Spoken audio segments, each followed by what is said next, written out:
அதித்தி சங்கர் இயக்கத்துல சுமார் 500 கோடி பொருட்செலவுல ராம் சரண் நடிச்சு வெளிவந்த திரைப்படம் தான் கேம் சேஞ்சர். ஒரு நிமிஷங்க, போன் அடிக்குது. ஹலோ, சொல்லுங்க, யாருங்க? தம்பி, நான் சங்கர் பேசுறேன்ப்பா, டைரக்டர் சங்கர். ஓ, சொல்லுங்க சார். அது அதித்தி சங்கர் எடுக்கலப்பா கேம் சேஞ்சர், நான் தான் படம் எடுத்தேன். என் பேர் தான் நீ சொல்லணும். ஓ, அப்படியா சார்? ஆனா படம் பார்க்கும்போது உங்க பொண்ணு வந்து எடுத்த மாதிரியே இருந்துச்சு சார். அதான் நான் சொன்னேன், பாத்துக்கங்க தம்பி. ஒவ்வொரு பாட்டுக்கும் வந்து 15 கோடி செலவு பண்ணிருக்கேன்ப்பா. 75 கோடி 5 பாட்டுக்கு ஆகி இருக்கு. இப்ப நம்பரையா நான் தான் எடுத்தேன்னு? நம்புறேன் சார். பாட்டுக்கு அதிக காசு சம்பந்தம் இல்லாம செலவு பண்றது நீங்க மட்டும்தான். ஓகே சார், நான் வீடியோக்குள்ள போயிட்டுமா? ஓகே மக்களே, சங்கர் அவர்கள் இயக்கத்தில் வெளிவந்த திரைப்படம் தான் கேம் சேஞ்சர். அந்த கேம் சேஞ்சர் திரைப்படம் நல்லா இருக்கா இல்லையா, எந்த அளவுக்கு மோசமா இருக்கு அப்படிங்கறது தான் இந்த வீடியோல நம்ம ரிவ்யூவா இல்லங்க ரோஸ்டா பார்க்க போறோம். சோ இந்த வீடியோல நம்ம கேம் சேஞ்சருடைய ரோஸ்ட பாத்துருவோம்.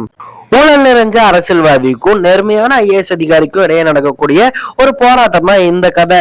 இந்த டெம்ப்ளேட்டை வச்சு கமர்ஷியல் ஃபார்மேட்ல என்ன மாதிரியான படம் வேணா கொடுக்கலாம், சூப்பரா பிரசன்ட் பண்ணிருக்க முடியும். பட் சங்கர் கிண்டி வச்சது என்னவோ உப்மா தான். 500 கோடிங்க, 500 கோடி போனா வருமா அப்படிங்கிற மாதிரி இருக்கு. ஏன்னா 500 கோடிக்கு இந்த படத்துல என்ன பண்ணிருக்காங்கன்னு கேட்டீங்கன்னா ஒண்ணுமே பண்ணல. இஷ்டத்துக்கு காசை தண்ணியா இறைச்சிருக்காங்க. எதுக்காகடா காசு தண்ணியா இறைச்சிருக்காங்க? இந்த படத்துல அவ்வளவு வேல்யூ கொடுக்கறதுக்கு எதுவுமே இல்லை அப்படின்னு சொல்லிட்டு நீங்க யோசிச்சீங்கன்னா ஒரே ஒரு இடத்துல இருந்துச்சுங்க. என்னன்னு கேட்டீங்கன்னா, அந்த அதிகாரிகள் எல்லாத்தையுமே வேலை விட்டு தூக்குவார்ல, அப்ப எல்லாருமே பறந்து போய் இன்னொரு இடத்துல உட்கார மாதிரி காமிப்பாங்க. அந்த ஜீப் எல்லாமே பறக்கிற மாதிரி காமிப்பாங்க. டக்கு டக்குன்னு எல்லாமே மறையும் இல்ல. அதெல்லாம் எம்ஜிஆர் காலத்து டெக்னிக். டிஸ்மிஸ்ன்னு சொன்ன உடனே அவங்கள டக்குன்னு கட் பண்ணி இன்னொரு இடத்துல இருக்கிற மாதிரி காமிப்பாங்க. இதெல்லாம் எம்ஜிஆர் கால டெக்னிக். அந்த டெக்னிக்கை விஎஃப்எக்ஸ் மூலமா நான் பிரம்மாண்டமா காட்டுறேன்னு சொல்லிட்டு அதுல காசு அதிகமா கொட்டி இருக்காங்க. சோ அந்த விஎஃப்எக்ஸ் பண்றதுக்காண்டியே ஹாலிவுட்ல பண்ணவங்க கிட்ட எல்லாம் கொடுத்திருக்காங்க போல. அதுக்கு அவங்க 300 கோடி 400 கோடி பில்ல போட்டு கொடுத்திருக்காங்க. அதனாலதான் இந்த படம் 500 கோடி பட்ஜெட்டை தொட்டிருக்கும் அப்படின்னு சொல்லிட்டு நான் நினைக்கிறேன். சரி, அது கூட ஓகே. ட்ரோனுக்கு விஎஃப்எக்ஸ் பண்ணீங்க, பாட்டுக்கு விஎஃப்எக்ஸ் பண்ணீங்க, அது எல்லாமே ஓகே. பட் லவ் சீனுக்கும் சரி, ஃபைட் சீனுக்கும் சரி, சம்பந்தமே இல்லாம ஆங்கிரி மீட்டர், லவ் மீட்டர்னு சொல்லி ஸ்கிரீனுக்குள்ள ஒரு கிராபிக்ஸ் மாதிரி சொருகி வச்சிருப்பாங்க. அந்த மாதிரி பிஏபியில இப்போ யூடியூப்ல வெப் சீரிஸ் எல்லாம் வருது இல்ல, அதுல கூட யூஸ் பண்ண மாட்டாங்க. யூஸ் பண்றதே தயங்குவாங்க. இப்படி வச்சா நல்லா இருக்காது, இது ரொம்ப பழைய கால ஸ்டைல், இதெல்லாம் வைக்க வேணாம் அப்படின்னு சொல்லிட்டு வெப் சீரிஸ் எடுக்கக்கூடிய டைரக்டரே யோசிப்பாங்க. பட் சங்கர் சாரே, நான் எடுத்தா என்ன வேணா மக்கள் பார்ப்பாங்க, நீ எடுத்து போட்டு விடுப்பா அப்படின்னு சொல்லிட்டு ஆங்கிரி மீட்டர், லவ் மீட்டர் அப்படின்னு சொல்லிட்டு பிஏபி சொருகி வச்சிருப்பாரு. அதுவும் 500 கோடி பட்ஜெட் கொண்ட படத்துக்குள்ள. அண்ட் இந்த படத்துடைய மிகப்பெரிய மைனஸ் என்னன்னு கேட்டீங்கன்னா, இந்த படத்துல நம்ம பார்க்கக்கூடிய எல்லா சீனுமே இன்னொரு படத்துல நம்ம கண்டிப்பா பார்த்திருப்போம். உதாரணத்துக்கு சொல்லணும்னா, சங்கர் சார் எடுத்த படங்களான சிவாஜி முதல்வன்ல வரக்கூடிய சீன்ஸ் அப்படியே இங்க வைக்கப்பட்டிருக்கு. சிவாஜி படத்துல அந்த பிளாக் மணி சேர்க்கிறவங்க எல்லாத்தையுமே ஆபீஸ் ரூமுக்கு போக அப்படின்னு சொல்லிட்டு அனுப்பி வைப்பார்ல, அந்த மாதிரி இங்க இருக்கக்கூடிய மாஃபியாஸ் எல்லாத்தையுமே நீங்க உடனே பஸ்ல ஏறுங்க அப்படின்னு சொல்லிட்டு கூட்டிட்டு போவாரு. கூட்டிட்டு போயிட்டு முதல்வன் படத்துல நம்ம பார்ப்போம்ல, யாராரு தப்பு பண்றாங்களோ அவங்கள ஸ்பாட்லயே சஸ்பெண்ட் பண்ணுவாரு. அந்த மாதிரி இங்க தப்பு பண்ணக்கூடிய மாஃபியாஸ் வச்சிருக்கக்கூடிய இடங்களை ஸ்பாட்லயே வந்துட்டு சீல் வைக்கிறாரு. ஸ்பாட்லயே வந்துட்டு அந்த இடத்த டமாலிஷ் பண்றாரு. அதுலயும் ஒரு மாலை அதே இடத்துல டமாலிஷ் பண்ணுவாங்க. எதுக்காகனா, ஃபயர் எமர்ஜென்சி எக்ஸிட் வந்துட்டு சரியா வைக்கல அப்படின்னு சொல்லிட்டு அந்த மாலையே வந்துட்டு இடிப்பாரு அதே இடத்துல. அங்க எவாக்குவேட் பண்ணுவாங்கல்ல, மக்கள் எல்லாத்தையுமே வெளியேற்றுவாங்கல்ல. இவ்வளவு பெரிய கட்டடம் இடிக்க போறாங்க அப்படின்னு சொன்னா சுத்தி எல்லாரையும் வெளியேற்றி தானே ஆகணும். ஆனா லாஜிக்கே இல்லாம டக்கு டக்குன்னு எல்லாரும் வெளியே போங்கன்னு சொல்லிட்டு அதே இடத்துல பட்டார்னு வெடிக்க வைக்கிற மாதிரி எடுத்து வச்சிருப்பாங்க. இல்ல, எனக்கு புரியல. லாஜிக்னு ஒண்ணு இருக்கு, தெலுங்கு படம் தான் புரியுது, அதுக்காக இப்படியா? அண்ட் முதல்வன் மாதிரி படம் எடுக்க சொன்னா பகாசுரன் மாதிரி படம் எடுத்து வச்சிருக்காம்பா அப்படின்னு சொல்ற மாதிரி பகாசுரன் படத்துல வரக்கூடிய சீனை இங்க தூக்கி வச்சிருப்பாரு சங்கர் சாரு. அதாங்க 2 லவ்வர்ஸ் ஒன்னா இருக்கும்போது அதை பார்க்கக்கூடிய ப்ரொஃபசர் இருந்துட்டு அதை வச்சு மிரட்டி அந்த பொண்ணு கிட்ட தப்பா நடந்துக்கிற மாதிரி சீனை வந்துட்டு சங்கர் சார் எடுத்து வச்சிருப்பாரு. அதை நம்ம பகாசுரன் படத்திலேயே பார்த்துட்டோம். இதுல பாக்குறது கொஞ்சம் உறுதிதான் செஞ்சு. இருந்தாலுமே பாத்தீங்கன்னா இன்னைக்கு இருக்கிற நிலைமைக்கு அந்த சீனை நம்ம பாராட்டியே ஆகணும். ஏன்னா அண்ணா யூனிவர்சிட்டியில் நடந்தது உங்களுக்கு தெரியும். இதே மாதிரிதான் 2 லவ்வர்ஸ் ஒன்னா இருந்ததை பார்த்து ஒருத்தர் மிரட்டி தப்பா நடந்துகிட்டான். அந்த மாதிரிதான் இந்த சீனை வச்சிருப்பாரு. சோ நல்ல சீனா தான் அது இருந்துச்சு. பட் ஆல்ரெடி நம்ம பார்த்திருக்கோம். பட் இருந்தாலும் ஓகே, பாராட்டுகள்ப்பா Shankar sir, super. And S J. Surya நடிச்ச சரி போதா சனிவாரம் படம் பார்த்திருக்கீங்களா? அந்த படத்துல வந்துட்டு அவருடைய அண்ணன் பாத்தீங்கன்னா எஸ்.ஜே. சூர்யா வெயிட் பண்ணுவாப்பா, அப்படி அவரும் ரொம்ப நேரம் வெயிட் பண்ணுவா. அப்படி அதே மாதிரியான சீனு இந்த ஒரு படத்துலயும் இருக்கும். அன்பார்ச்சுனேட்டா எஸ்.ஜே. சூர்யா தான் அதே ஒரு சீன்ல நடிச்சிருப்பாரு. ஏயா, நீ நடிச்ச சீனையே திரும்ப நடிக்கிறேன்னு சொல்லிட்டு உனக்கு தெரியவே இல்லையா அப்படின்னு சொல்லிட்டு தான் எஸ்.ஜே. சூர்யா சாரை பார்த்து கேட்கிற மாதிரி இருக்கு. உண்மையிலே எஸ்.ஜே. சூர்யாவை பார்த்தா கோபம் தாங்க வருது. அவர் எப்படி இருக்க வேண்டிய ஆள் தெரியுமா? அண்ணா நீ இவர் கூட இருக்காதண்ணா ப்ளீஸ்லா, அந்த சங்கர் அப்படிங்கிறவர் கூடயே இருக்காதண்ணா, நீ வெளியே வா, வெளியே வாண்ணா, வெளியே வந்து வேற மாதிரி படம் பண்ணா, நீ எவ்வளவு பெரிய நடிப்பறக்கம் தெரியுமா, உன்னை எப்படி கொண்டாடுறன்னு தெரியுமா, சம்பந்தமே இல்லாம இவர்கிட்ட போய் மாட்டிக்கிட்டேனா அப்படின்னு கேட்கணும் போலயே இருக்கு அவரை பார்த்தா. அண்ட் அவர் இன்டர்வியூல சொல்லியிருப்பார்ல, ஜெரிகண்டி பாட்டுக்கே நீங்க கொடுத்த 100 ரூபா போயிரும் அப்படின்னு சொல்லிட்டு சொல்லுவார்ல. 100 ரூபா கிடையாது, 200 ரூபா டிக்கெட்டு, 200 ரூபா போயிரும் அப்படின்னு சொல்லிட்டு சொன்னார் இல்லையா. பட் அப்படிலாம் கிடையாதுங்க. ஜெரிகண்டி பாட்டு இருக்கு இல்லையா, அந்த பாட்டை இன்டர்ஸ்டெல்லர் படம் இருக்கு இல்லையா, அந்த படத்துடைய கிளைமேக்ஸ்ல பாத்தீங்கன்னா உலகத்தை அடுக்கடுக்கா மாத்தி வச்சிருப்பாங்க ஹீரோவோட பொண்ணு. சோ அந்த மாதிரி தான் அந்த சாங்கையே வடிவமைச்சிருப்பாங்க. அந்த சாங்ல வந்துட்டு உலகமே மடிஞ்சிருக்கிற மாதிரி தான் அமைச்சிருப்பாங்க. நீங்க வேணா மறுபடியும் டைம் கிடைச்சா பாருங்க. இன்ட்ரெஸ்டல்ல இருக்கக்கூடிய உலக மாதிரியே அந்த சீன்ல வரக்கூடிய செட்டை அமைச்சிருப்பாங்க. இந்த செட்டுக்கா நீங்க 15 கோடி 20 கோடி செலவு பண்ணீங்க, எனக்கு புரியல, இதுல எங்கடா பிரம்மாண்டம் இருக்கு, இது ஆல்ரெடி நான் இன்ட்ரெஸ்டல்லர்லயே பாத்துட்டேன்டா, அதுவும் ஒரு சயின்ஸ் பிக்ஷன் படம், நல்ல ஒரு தேவைக்காக அந்த ஒரு செட்டை அவங்க அமைச்சிருப்பாங்க, அந்த ஒரு கிராபிக்ஸ் விஎஃப்எக்ஸ் பண்ணிருப்பாங்க. நீங்க எதுக்காகடா பண்ணீங்க? அதுலயும் அந்த பாட்டுல விஎஃப்எக்ஸ் மட்டமா தான் இருந்துச்சு, ரோடு வந்துட்டு மடிஞ்சிருக்கிற மாதிரி இருந்துச்சு.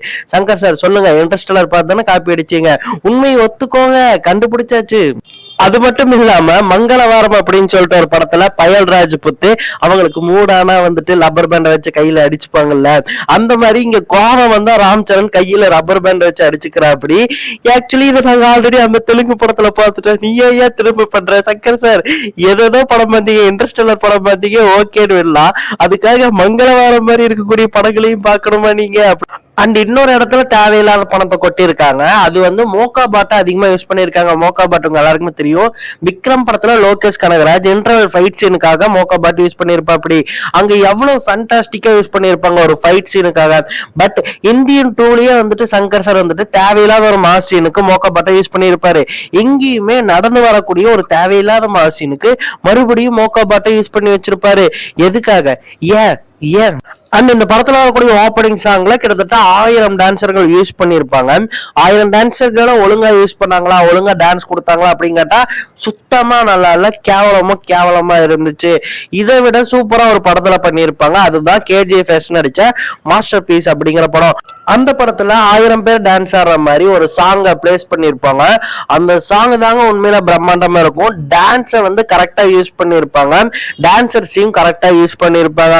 அந்த பாட்டு மாதிரி எடுத்திருந்தா கூட நல்லா இருந்திருக்கும். பட் பிரம்மாண்டமா பண்ற அப்படின்னு சொல்லிட்டு தண்டமா பண்ணி வச்சிருக்காங்க படத்தை. அது மட்டும் இல்லாம இந்தியன் டூல எஸ்.ஜே. சூர்யா வில்லனா காட்டும் போது அவர் அதிகமா நகை போட்டிருக்கிற மாதிரி காமிச்சிருப்பாருல, அதே மாதிரி இன்னொரு வில்லனையும் இந்தியன் டூல அதிகமா நகை போட்டிருக்கிற மாதிரி காமிச்சிருப்பாரு. பணம் வச்சிருக்கிறவங்க அதிகமா நகை தான் போடுவாங்க அப்படின்னு சொல்லிட்டு யாரு சங்கர் சார் கிட்ட சொன்னாங்கன்னு தெரியல. இந்த படத்திலயுமே ஒரு வில்ல அதிகமா நகை போட்டிருக்கிற மாதிரி காமிச்சிருக்காரு.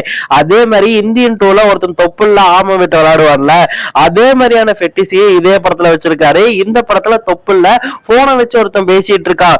சார் உங்களுக்கு இந்த ஃபெட்டிஸ், ஐயோ அதெல்லாம் சொல்லக்கூடாதுங்க, நான் உங்க விட சின்ன பையன், அப்படி எல்லாம் ஏன் வைக்கிறீங்க, தொப்புல என்ன இருக்கு, பொம்மரை விட்டதை போய் நீங்க ஆம விடுறீங்க, இப்போ வந்துட்டு அந்த போன் வச்சு பேசுறீங்க, என்னால முடியல. அண்ட் இந்த படத்துடைய கேரக்டர்ஸ் பத்தி சொல்லியே ஆகணும். சுனில் புஷ்பா 1ல வந்துட்டு வில்லனா வந்திருப்பார்ல சுனில், அவரை காமெடினா போட்டிருப்பாங்க. அவர் எவ்வளவு பெரிய நடிகர் தெரியுமா, வில்லனா எப்படி மிரட்டி இருந்தாரு, ஹீரோவா எவ்வளவு காமெடி சீன்ஸ்ல அவர் சூப்பரா கலக்கி இருந்தாரு. அவரை காமெடினா மறுபடியும் கூட்டிட்டு வந்து பெத்தா பண்ணி வச்சிருப்பாங்க. அவருக்கு ஒரு வியாதி இருக்காமா, அதாவது சைட்ல தான் நடப்பாராமா, சைட்ல தான் எல்லாமே பண்ணுவாராமா. இப்படி ஒருத்தருக்கு டிசபிலிட்டி இருக்கு அப்படின்னு சொன்னா அவங்களை எப்படி கலெக்டர் ஆபீஸ்ல வந்துட்டு டவாலியா வேலைக்கு எடுத்துப்பாங்க அப்படின்னுங்கிறது எனக்கு சுத்தமா புரியல. லாஜிக் அங்கேயே உடைச்சிருப்பாரு. அண்ட் அதே மாதிரி சைட் வேவ்ல போகக்கூடிய வியாதி இன்னொருத்தருக்கும் இருக்கும். அது யாருக்குன்னு கேட்டீங்கன்னா ராம் சரணுடைய அம்மாவான அஞ்சலிக்கும் இருக்கும். அவங்களும் சைட்லயே பாத்துக்கிட்டே இருக்காங்க. ஏன் அப்படி பாத்துக்கிட்டு இருக்காங்க, எதுக்காக அப்படி பாத்துட்டு இருக்காங்க அப்படின்னு சொல்லிட்டு கடைசி வரைக்கும் விடை சொல்லி இருக்கவே மாட்டாங்க. அண்ட் இந்த படத்துல யாசிகா ஆனந்த் நடிச்சிருக்காங்க, பிக் பாஸ்ல வந்திருப்பாங்க, எல்லாருக்குமே தெரியும். அவங்கள வச்சுட்டு ஒரு டபுள் மீனிங் ஜோக்கு போட்டிருப்பாங்க. Double meaning joke Shankar sir போடாம இருந்தது கிடையாது. சோ இங்கேயும் போட்டிருப்பாரு யாசிகாவை வச்சுட்டு எதுக்காகமா நீ வந்து ஒரு சீனுக்கு இந்த மாதிரி கேவலமா நடிச்சுட்டு போன அப்படின்னு சொல்லிட்டு தான் யாஷிகா ஆனந்த் பத்தி கேட்க வேண்டியதா இருக்கு. And S J. சூர்யா ஒரு மேனரிசம் வச்சிருக்காரு சொடக்கு போடுற மாதிரி. அந்த சொடக்கு போடுற மேனரிசம் நல்லா இருந்துச்சுன்னு கேட்டீங்கன்னா எரிச்சல் தான் ஓட்டுச்சு அதிகமா. வில்ல அப்படிங்கறதால எரிச்சல் ஓட்டுச்சான்னு கேட்டீங்கன்னா கிடையாது. அது நார்மலாவே எரிச்சல் ஓட்டுச்சு. சம்பந்தம் இல்லாம கையை சொடக்கு போட்டு இருக்காரு. கையில ஏதாவது புடிச்சிட்டே இருக்கணுமா அப்படின்னு சொல்லிட்டு கேட்கணும் தான் நமக்கு தோணுது. அப்புறம் கேரா அத்வானி பத்தி சொல்லி ஆகணும். இந்த படம் வந்துட்டு 500 கோடி பட்ஜெட். பட் லவ் சீன்ஸ் எல்லாம் பாத்தீங்கன்னா ரோட்லயே அதிகமா எடுத்திருப்பாங்க. ரோட்டை தாண்டி போயிருக்கவே மாட்டாங்க. ரோட்ல நடக்கும்போது லவ் பண்ணிட்டு பேசிட்டு சுத்துற மாதிரி தான் எடுத்திருக்காங்க தவிர அதை தாண்டி வெளியே போய் எடுக்கல. வேற மாதிரி நம்ம காட்டுல பாட்டுல மட்டும்தான் பிரம்மணம் காட்டியிருக்காங்க. லவ் ரோட்ல மட்டும்தான் பண்ணுவாங்களா எனக்கு புரியல. ஒரு லவ் பண்றதை காமிக்கிறதுக்கு எவ்வளவோ சுச்சுவேஷன் இருக்கு. காஃபி ஷாப்ல கூட உட்காந்து பேசலாம், பழைய ஸ்டைல தான். பட் ரோட்ல நடந்துட்டு போற மாதிரி பேசுறது எல்லாமே சில்லியா இருந்துச்சு ரொம்ப. இதுக்கு மேலையும் படத்துல கலாய்க்க வேண்டியது நிறைய இருக்கு. பட் நம்ம வந்துட்டு பிரிண்ட் ரிலீஸ் ஆகும்ல, அப்ப நம்ம கலாய்ப்போம். ஏன்னா அப்ப விழாவாரியா சீன்ஸ் எல்லாம் காமிச்சு டைலாக் எல்லாம் போட்டு காமிச்சு கலாய்க்கும் போது ஏதுவா இருக்கும் அப்படிங்கறதால இதோட கட் பண்ணிக்கிறேன். இந்த படத்துல இருந்த நல்ல விஷயம் எதுன்னு கேட்டீங்கன்னா பிளாஷ்பேக் தான். பிளாஷ்பேக்ல ராம் சரண் சூப்பரா நடிச்சிருந்தாரு. திக்குவாயா நடிச்சிருந்திருப்பாரு. ஸ்பாய்லர் தான், சூப்பரா நடிச்சிருப்பாரு. அந்த நடிப்புல குறைய சொல்ல முடியாது. அண்ட் இந்த படத்துல வந்துட்டு பாத்தீங்கன்னா இன்னொரு குறை இருக்கு.